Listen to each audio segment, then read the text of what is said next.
Allez, on y va. Donc, bienvenue à tous dans cette masterclass organisée par XTB. Alors, dans cette masterclass, on va se focaliser sur l'analyse fondamentale et sur les points clés à analyser avant d'investir dans une société. Donc, ce que je vais faire, c'est que je vais vous présenter les 15 points de contrôle que j'utilise pour juger de la qualité d'une entreprise. Donc, au sommaire de cette masterclass, je vais commencer par me présenter brièvement et puis je vais ensuite vous présenter les 6 catégories d'actions selon Peter Lynch, 6 catégories d'actions qui sont très utiles lorsqu'on analyse des états financiers.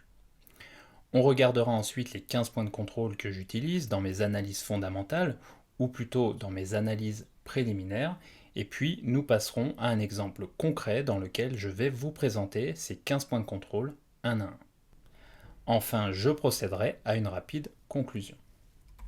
Alors, pour me présenter très rapidement, je suis EIP, fondateur de la chaîne YouTube Épargne, Investissement et Patrimoine. J'ai 13 ans d'expérience des marchés, donc j'ai commencé par le trading sur Forex d'abord, puis trading sur actions, indices et options ensuite, et puis j'ai également été trader pour compte propre, expérience au cours de laquelle j'ai pu développer mes connaissances en analyse technique, notamment pour ceux qui suivent la chaîne.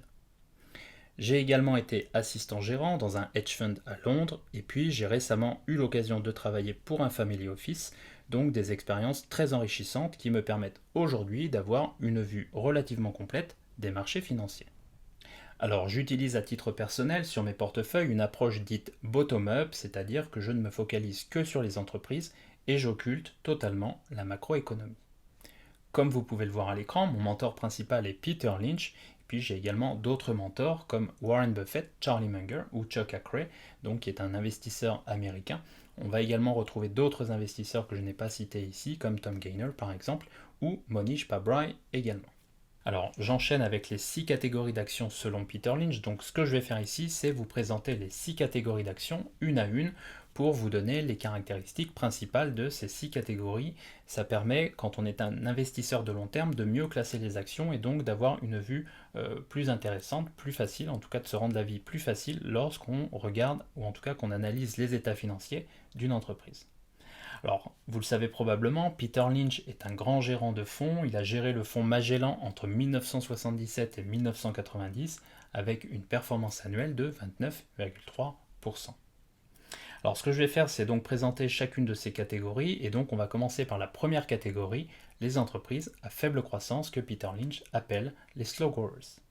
Donc les slow growers sont des entreprises ayant une croissance relativement faible, de l'ordre de 2 à 4% par an, donc croissance annuelle des bénéfices.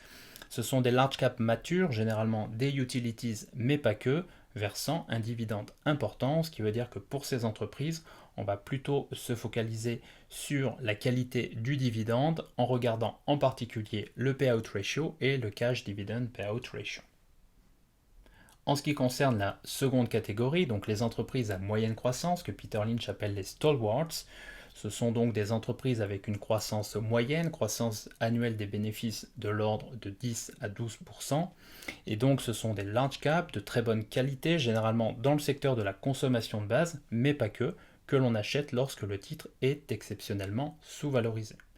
Donc ça veut dire que ces valeurs sont généralement bien valorisées par le marché en moyenne. Je passe à la troisième catégorie, donc les entreprises à forte croissance, que Peter Lynch appelle les fast growers. Donc ce sont des entreprises avec un taux de croissance des bénéfices annuels de l'ordre de 20 à 25% par an. On retrouve dans cette catégorie des small et mid cap généralement, mais pas que, on peut trouver également des large et mega cap. Je pense notamment aux GAFAM et je pense aux BATX par exemple. Donc les GAFAM, ça va être les Google, Apple, Facebook, Amazon et Microsoft. Et puis les BATX, donc l'équivalent chinois des GAFAM, on va retrouver notamment les entreprises Baidu, Alibaba, Tencent et Xiaomi. Donc ce sont des entreprises avec une croissance des bénéfices très importante et un bilan impeccable. En tout cas, c'est comme ça que les émet Peter Lynch, donc à ne pas confondre les valeurs de croissance à la Peter Lynch, qui ont non seulement un bilan impeccable, mais aussi surtout qui ont un taux de croissance des bénéfices important, avec les entreprises ayant un résultat net négatif, donc c'est-à-dire des entreprises faisant des pertes année après année et n'ayant pas un bilan impeccable. Ces entreprises sont de potentiels multibaggers et c'est pour ça que Peter Lynch aimait investir 40%, en tout cas jusqu'à 40% de son portefeuille dans ces valeurs. Pourquoi? Parce que généralement un cours de bourse a tendance à suivre le taux de croissance des bénéfices d'une entreprise au fil du temps.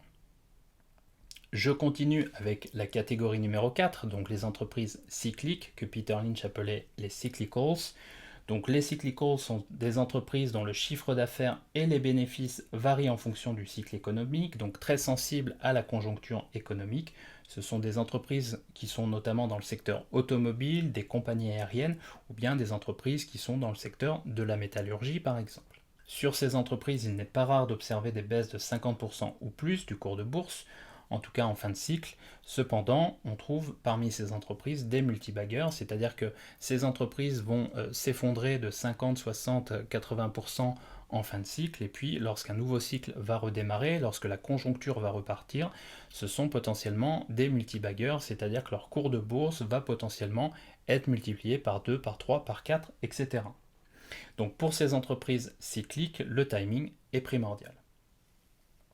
Alors je continue avec la 5e catégorie, donc les entreprises en redressement, que Peter Lynch appelle les turnarounds. Donc les turnarounds sont généralement des valeurs cycliques, proches de la faillite, avec des dettes très importantes. On joue dans ce cas-là, lorsqu'on investit à la Peter Lynch, sur la capacité de l'entreprise à s'en sortir et donc à ne pas faire faillite et à se redresser au fil du temps.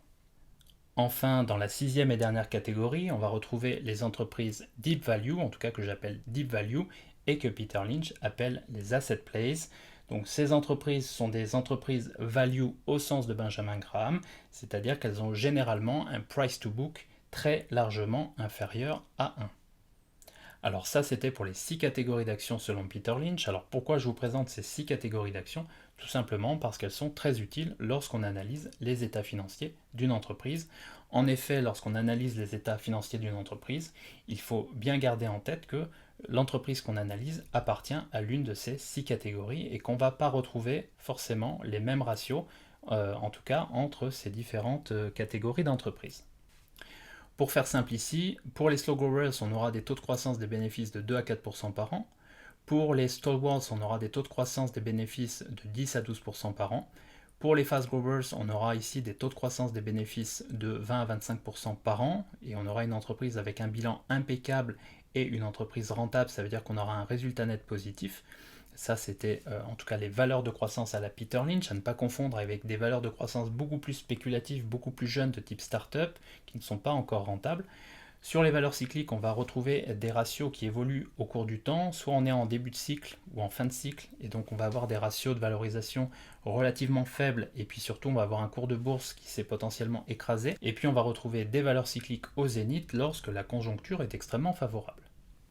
Pour les turnarounds, on a généralement des chiffres extrêmement mauvais, donc lorsqu'on analyse les états financiers des entreprises, on va voir des chiffres extrêmement mauvais, extrêmement négatifs, et généralement ça nous invite à passer notre tour. Bien entendu, il faut bien connaître ces entreprises qui sont généralement des valeurs cycliques et donc qui peuvent se reprendre. Le tout, c'est d'estimer si l'entreprise va faire faillite, en tout cas si la probabilité de faillite de l'entreprise est importante ou non. Et puis dans les asset plays, on va plutôt retrouver des entreprises dont les actifs sont sous-valorisés par le marché. Voilà, donc ce que je vais faire très rapidement, c'est que je vais déplacer le curseur à droite ici, et donc je vais vous présenter 6 exemples qui illustrent les 6 catégories d'actions selon Peter Lynch. Donc pour les slow growers, je vous ai pris l'exemple d'Orange. Donc on voit ici l'évolution du cours de bourse d'Orange sur la plateforme XTB. Et donc on voit ici qu'on a une évolution plutôt latérale du cours de bourse d'Orange. C'est une entreprise mature qui verse un dividende important et de ce fait, les cours évoluent de manière horizontale entre un point haut et un point bas. Généralement, on a des allers-retours entre un point haut et un point bas au cours du temps, et donc il faut en avoir conscience lorsqu'on investit sur des slow growers. Généralement ici, on cherche à toucher un dividende et donc avoir un rendement régulier. Je passe ensuite à Air Liquide, qui est un exemple de stalwart. Donc sur les stalwarts, graphiquement, ce qu'on va voir, c'est plutôt un cours de bourse qui évolue comme ça, de manière oblique au cours du temps. Généralement, l'entreprise est bien valorisée, mais de temps en temps, on a des zones d'achat, c'est-à-dire que le titre se met à chuter brutalement et on peut avoir des opportunités d'entrée sur ce titre. Généralement, les stalwarts, alors Peter Lynch aimait en avoir entre 20 et 30% en portefeuille, et donc généralement les stalwarts, ce sont de belles valeurs à avoir en portefeuille à long terme pour profiter d'un taux de croissance relativement régulier au cours du temps de l'ordre de 10 à 12%, en tout cas au niveau du taux de croissance des bénéfices. Pour les fast growers, je vous ai mis l'exemple de ASML Holding, et donc là, sur un fast grower, généralement de bonne qualité, ce qu'on va avoir, c'est une évolution exponentielle du cours de bourse au cours du temps. C'est ce qu'on voit ici sur le graphique. On a une envolée du cours de ASML Holding, notamment entre 2018 et 2021. Le tout, lorsqu'on regarde des valeurs de croissance comme celle-ci, c'est de bien vérifier que l'entreprise a un bilan impeccable et qu'elle est déjà rentable, à ne pas confondre avec des valeurs de croissance beaucoup plus jeunes qui ne sont pas encore rentables et qui ont un bilan qui n'est pas forcément très solide. Alors, on passe à l'action suivante, donc Total Energy, exemple de valeur cyclique. Ce qu'on peut voir sur des valeurs cycliques comme Total, c'est qu'on a une évolution de cours qui suit la conjoncture, c'est-à-dire qu'on va avoir ici des oscillations du cours de bourse au cours du temps, comme ici. Et donc l'idée sur ce genre de valeur, c'est de bien regarder les états financiers, de s'assurer que le bilan est solide, et puis de s'assurer que l'entreprise va pouvoir remonter, en tout cas va pouvoir se refaire rapidement. C'était le cas ici sur Total, qui avait un bilan extrêmement solide lorsque le cours est tombé ici aux alentours des 22 euros. C'était en début d'année 2020. Donc sur ce genre de valeur cyclique, généralement ce qu'on doit jouer, en tout cas sensible à la conjoncture, ce qu'on doit jouer, c'est plutôt des points bas, en tout cas se positionner lorsque le titre est plutôt sur des points bas, et puis ensuite laisser porter ses positions au cours du temps, tout en touchant un dividende potentiellement confortable. Alors je redéplace mon curseur comme ceci, et puis on passe à la catégorie suivante, ou en tout cas à l'exemple suivant, donc un exemple de turnaround. Ici je vous ai mis l'action SMCP, donc qui appartient au secteur retail. Et donc ce qu'on a ici, c'est une entreprise qui avait un taux de croissance relativement important, et puis qui reste quand même une entreprise située dans un secteur cyclique, le retail, qui s'est fortement, en tout cas qui a fortement chuté au cours de l'année, ou en tout cas des années 2018, 2019, 2020. Et puis c'est une valeur qui est en train de se reprendre. Le marché avait tendance à anticiper une faillite possible de SMCP, et puis l'entreprise a montré qu'elle était en mesure potentiellement de se reprendre et donc de remonter, et en tout cas de se refaire. Elle continue à avoir un chiffre d'affaires qui augmente, et donc on a potentiellement un turnaround ici sur le titre SMCP. Bien entendu, ce sera à suivre dans les années qui viennent. Enfin, je vous ai mis un dernier exemple qui est celui d'ArcelorMittal dans la catégorie des asset play. Pourquoi? Parce qu'on a ici une entreprise cyclique, donc elle aurait pu faire partie des valeurs cycliques, mais avec un price to book extrêmement faible, de l'ordre de 0,50, et donc largement inférieur à 1, et donc c'est une valeur qui aurait pu éventuellement à un moment intéresser quelqu'un comme Benjamin Graham. Donc voilà pour ces 6 exemples qui reprennent chacune des catégories de Peter Lynch et avec lesquelles on peut travailler également lorsqu'on fait une analyse fondamentale, c'est-à-dire qu'on regarde les états financiers d'une entreprise. Alors ce qu'on va faire maintenant, c'est qu'on va se focaliser sur l'analyse fondamentale et on va regarder ensemble les 15 points de contrôle que j'utilise lorsque j'analyse de manière préliminaire les états financiers d'une entreprise. Donc il existe 15 points de contrôle incontournables selon moi qui permettent de rapidement distinguer d'un côté les dossiers à creuser et de l'autre les dossiers pour lesquels il est préférable de faire l'impasse. Ces 15 points de contrôle sont utiles pour chacune des 6 catégories dont on a parlé juste avant, donc les catégories de Peter Lynch. Ils sont particulièrement utiles pour détecter 2 catégories, les fast growers d'un côté et les stalwarts de l'autre. Donc vous l'aurez compris, les fast growers à la Peter Lynch, ça veut dire des fast growers ayant déjà un bilan impeccable. Allez, on y va. Donc ce que je vais faire ici, c'est que je vais vous présenter les 15 points de contrôle que j'utilise, et puis je vais vous présenter comment je fais concrètement avec un exemple. Donc je vais vous guider au travers de mon exemple. Donc la première étape de mon approche consiste à commencer l'analyse avec le compte de résultat et puis à me poser 4 questions. Alors les 4 questions que je me pose sont les suivantes. La première, c'est est-ce que j'ai une croissance du chiffre d'affaires? En tout cas, est-ce que j'observe une croissance du chiffre d'affaires au cours des dernières années? La deuxième question, c'est est-ce que j'observe une croissance du résultat net au cours des dernières années? La troisième question, c'est est-ce que la marge brute est intéressante? Et la quatrième question, c'est est-ce que la marge nette est intéressante? Ça veut dire est-ce que l'entreprise, premièrement, est rentable? Et si oui, est-ce qu'elle est très rentable? Donc je commence avec le compte de résultat et puis je me pose la première question, à savoir est-ce que j'observe une croissance du chiffre d'affaires au cours des dernières années? Donc on regarde les années 2016, 2017, 2018, 2019 et 2020, et puis je regarde si j'ai une croissance du chiffre d'affaires, donc qu'on appelle en anglais revenue. Donc la réponse c'est bien entendu que oui, puisque j'ai ici 6,8 milliards, on est ici en milliers, donc ça veut dire 6,8 milliards ici.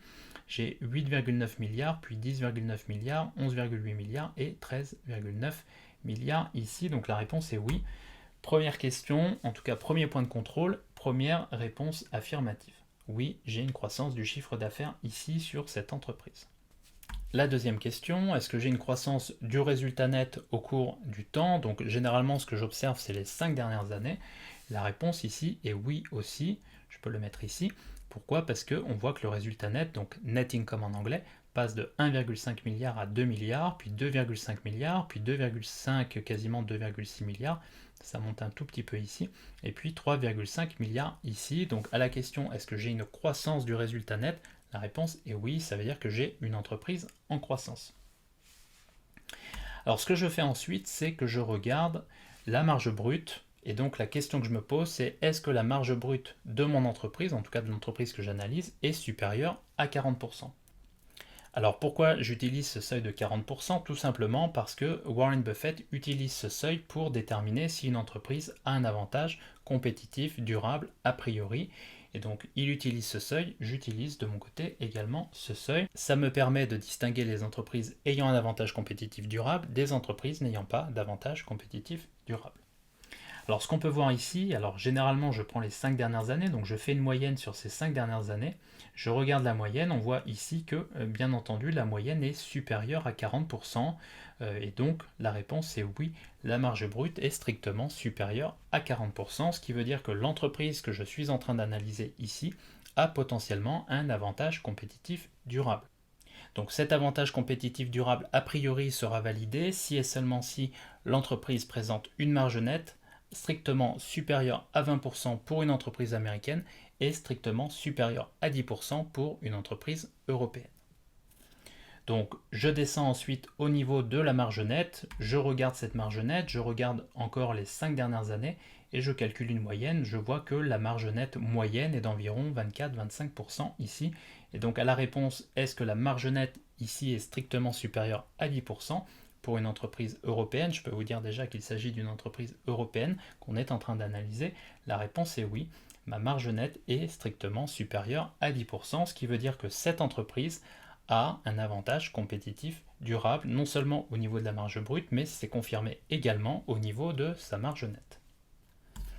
Alors une fois que j'ai regardé le compte de résultat, je passe à l'étape numéro 2 et donc je continue l'analyse en me focalisant sur le bilan. Et donc je vais regarder ces différents points de contrôle. Le premier c'est est-ce que les actifs circulants sont supérieurs aux passifs circulants? Le deuxième point de contrôle c'est est-ce que les dettes nettes sur capitaux propres sont inférieures à un certain seuil? Dans le cas, en tout cas dans mon cas, j'utilise un seuil de 50% qui est le seuil mis en avant par Peter Lynch. Troisième question, est-ce que les actions en circulation sont stables ou en baisse? C'est-à-dire que est-ce que l'entreprise dilue potentiellement les actionnaires en augmentant le nombre d'actions en circulation? Oui ou non? Et puis on va regarder le ROE, donc en anglais Return on Equity, donc pour rendement sur capitaux propres, et le ROIC, donc Return on Invested Capital en anglais, que l'on traduit en français par rendement sur capitaux investis. Et donc, une fois qu'on a ces deux rendements, on va pouvoir juger de la qualité, en tout cas du rendement pour l'investisseur, de l'allocation du capital de l'entreprise. Enfin, on va se poser deux questions. Est-ce qu'on a une augmentation des bénéfices non répartis? Donc là, on va descendre dans les capitaux propres. Donc au niveau du bilan, on regardera la partie capitaux propres. Et puis, deuxième question, est-ce qu'on a une augmentation des capitaux propres au cours du temps, donc au cours des 5 dernières années? En tout cas, c'est l'approche que j'utilise de mon côté.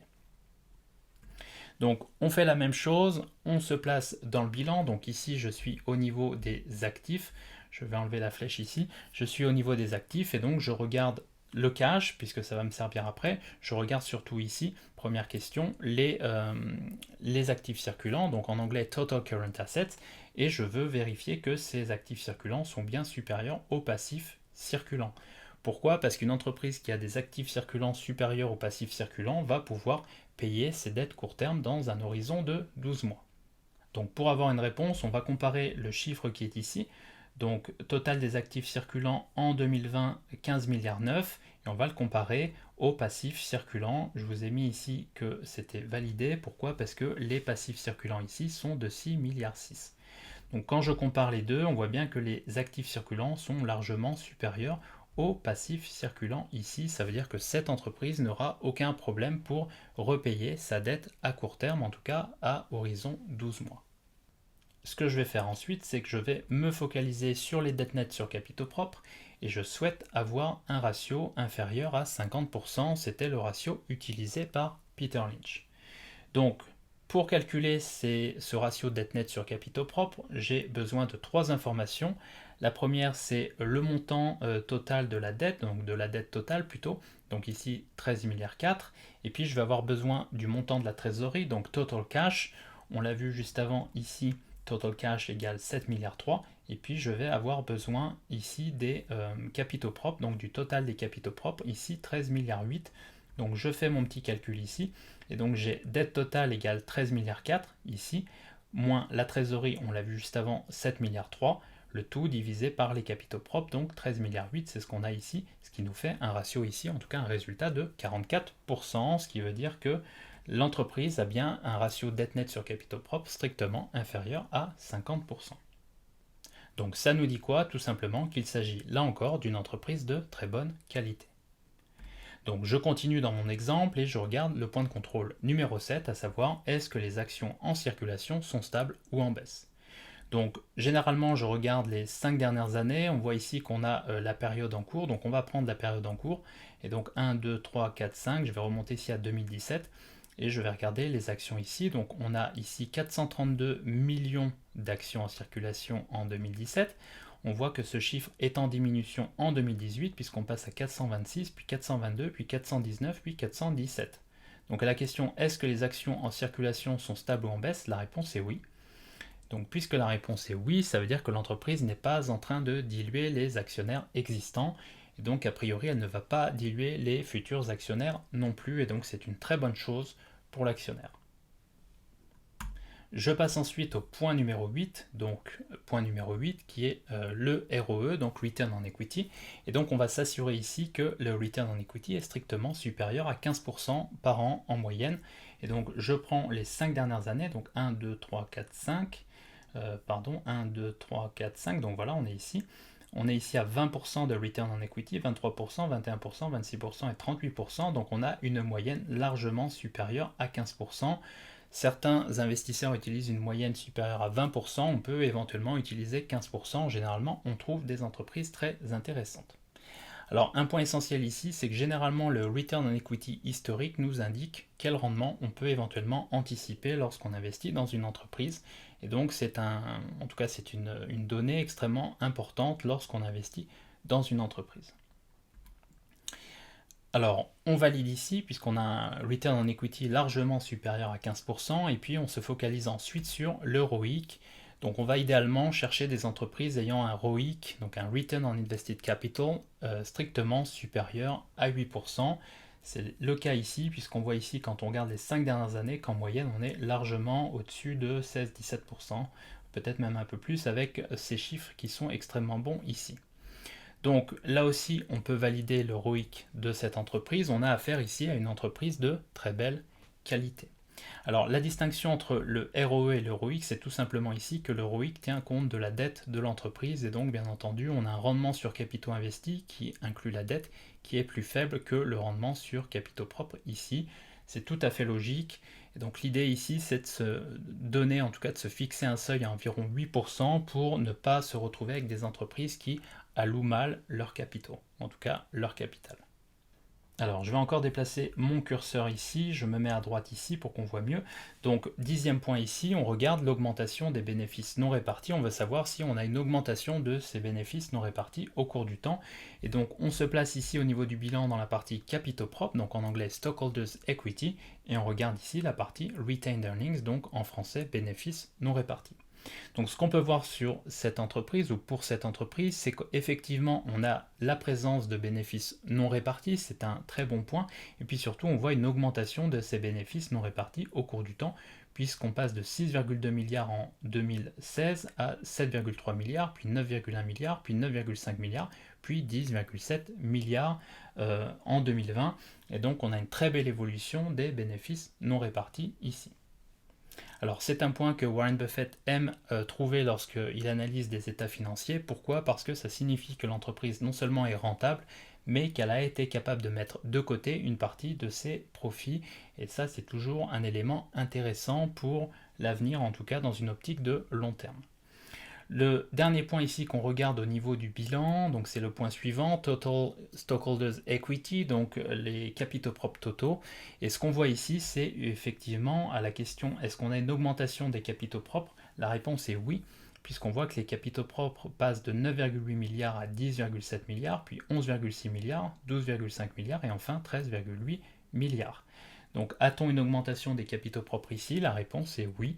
Donc encore une fois, on valide ici le 11e point de contrôle de mon approche.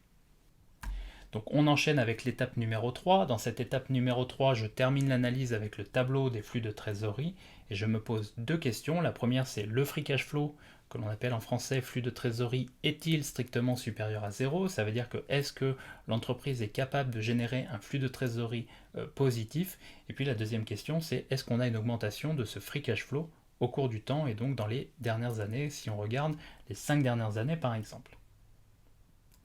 Donc je reviens à mon exemple, je regarde la partie free cash flow. Je vous rappelle que le free cash flow, c'est simplement la différence entre le cash flow opérationnel et le CAPEX, donc Capital Expenditure en anglais, c'est-à-dire les dépenses d'investissement.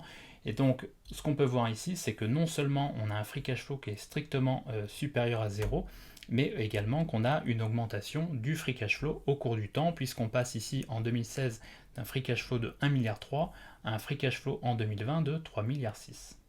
Donc là aussi, on valide ce 13e point de contrôle. Alors, on passe à l'étape numéro 4. Donc, dans l'étape numéro 4, ce que je fais, c'est que je regarde deux ratios de valorisation en particulier. Donc, le premier, c'est le PER. Donc, le PER, je vous rappelle que c'est le cours de bourse sur le BPA, donc divisé par le BPA, le bénéfice par action, qu'on peut également calculer en faisant la capitalisation boursière divisée par le résultat net. Et puis, si jamais l'entreprise n'est pas rentable, donc elle n'est pas en mesure d'avoir un PER, puisque le PER est calculé à partir du bénéfice par action, ce qui suppose que l'entreprise est rentable. Si celle-ci n'est pas rentable, dans ce cas-là, on va pouvoir regarder le price to sales, qui est un autre ratio intéressant lorsqu'on analyse des valeurs de croissance non rentables. Donc en partant du principe que l'entreprise est rentable, je regarde ici le PEG, et donc le PEG c'est tout simplement le Price Earnings to Growth Ratio, qui est le PER divisé par le taux de croissance des bénéfices attendus de l'entreprise. Donc on regarde ces deux ratios de valorisation, et donc ce que je vais faire, c'est que je vais le faire pour l'exemple qui nous concerne. Donc j'ai mis les données qui nous intéressent ici, donc on commence avec le PER, donc 14e point de contrôle, le PER. Ce PER est-il inférieur à 40? Alors 40 était le seuil fixé par Peter Lynch. De mon côté, je pense que ce seuil pourrait potentiellement être augmenté à 50, voire 60, mais on va se fixer un seuil de 50. Pourquoi? Parce que Peter Lynch s'était fixé un seuil de 40 dans un environnement dans lequel les taux d'intérêt étaient compris entre 6 et 8% environ, alors qu'aujourd'hui on évolue dans un environnement où les taux d'intérêt sont de l'ordre de 0%, ce qui veut dire que probablement ce seuil pourrait être augmenté. Je vous rappelle que le PER dépend notamment ou en partie en tout cas des taux d'intérêt à long terme, et donc il est influencé directement par le niveau de ces taux d'intérêt à long terme. Donc on pourrait éventuellement le remonter à 50, je ne l'ai pas fait ici pour rester conservateur, donc on a un PER ici de 53,6, donc la réponse, est-ce que le PER est strictement inférieur à 40, voire à 50? La réponse est non. Ici on peut dire que l'entreprise que je présente ici est probablement survalorisée, en tout cas à court terme. À la question le PEG est-il strictement inférieur à 1? La réponse est non, puisque le PEG ici est de 2, et donc on a un PEG qui est potentiellement beaucoup trop élevé pour cette entreprise. En tout cas, ça nous indique que potentiellement cette entreprise est extrêmement bien valorisée par le marché, et donc ce n'est pas forcément le moment le plus opportun pour entrer sur ce titre. Et donc on peut rajouter une petite croix ici, et donc cette étape numéro 4 nous permet de conclure sur le niveau de valorisation de l'entreprise. Donc on arrive ici à la décision. Donc l'entreprise que je vous ai présentée est ASML Holding, Côté Amsterdam, je sais que c'est une entreprise qui est suivie par de nombreux investisseurs et notamment par des investisseurs particuliers. Donc les fondamentaux de cette entreprise sont superbes, on l'a vu, mais les ratios de valorisation sont encore trop élevés pour moi, c'est-à-dire qu'on a un PER largement supérieur à 40 et puis on a un PEG largement supérieur à 1. Donc ce qui veut dire qu'au niveau de la valorisation, le marché valorise déjà très bien l'entreprise. Or, vous savez qu'en bourse, il est important d'investir avec une marge de sécurité, donc lorsque l'entreprise n'est pas forcément extrêmement bien valorisée par le marché. Donc ma décision sur ce titre, c'est que je fais l'impasse pour le moment. Cependant, c'est ce que j'ai mis ici, c'est qu'on peut faire l'impasse et tout de même entrer le titre dans sa watchlist. Pourquoi? Pour mieux revenir sur le titre lorsque celui-ci offre éventuellement un niveau de valorisation plus raisonnable. Donc pour résumer, j'ai été relativement long, donc on va essayer de faire court. Premièrement, c'est que l'utilisation de ces 15 points de contrôle permet de distinguer les dossiers à creuser. Donc dans ce cas-là, on va potentiellement pouvoir faire une analyse plus poussée de l'entreprise, des dossiers pour lesquels il est préférable de faire l'impasse. Et puis lorsqu'on fait ce genre d'analyse avec ces 15 points de contrôle, on va pouvoir repérer les entreprises les plus qualitatives. Et bien entendu, avoir des entreprises qualitatives est essentiel pour un investisseur de long terme. L'utilisation de ces 15 points de contrôle permet également d'identifier les entreprises sous-valorisées ou survalorisées à l'aide du PER et du PEG d'un côté ou à l'aide du Price to Sales pour les entreprises, en tout cas pour les valeurs de croissance qui ne sont pas encore rentables. Voilà, donc c'est l'approche que j'utilise de mon côté, c'est-à-dire que je regarde les états financiers des entreprises de manière très rapide en analysant dans un premier temps ces 15 points de contrôle, et puis une fois que j'ai analysé ces 15 points de contrôle, soit je mets le dossier de côté en faisant l'impasse, en me disant c'est un dossier qui ne m'intéresse pas, ou bien c'est un dossier qui est survalorisé pour le moment, auquel cas je le mets dans ma watchlist, ou alors je m'intéresse au dossier en me disant que la valorisation est bonne, que les ratios sont bons également, et donc dans ce cas-là, je creuse le dossier en analysant directement cette fois-ci les états financiers des entreprises, en tout cas de l'entreprise qui m'intéresse. Voilà, c'est tout pour cette présentation. Alors j'espère que celle-ci vous sera utile dans vos investissements. Je vous remercie bien entendu d'avoir suivi cette masterclass et je vous dis éventuellement à bientôt sur ma chaîne YouTube. En attendant, je vous souhaite une excellente journée. Merci à tous.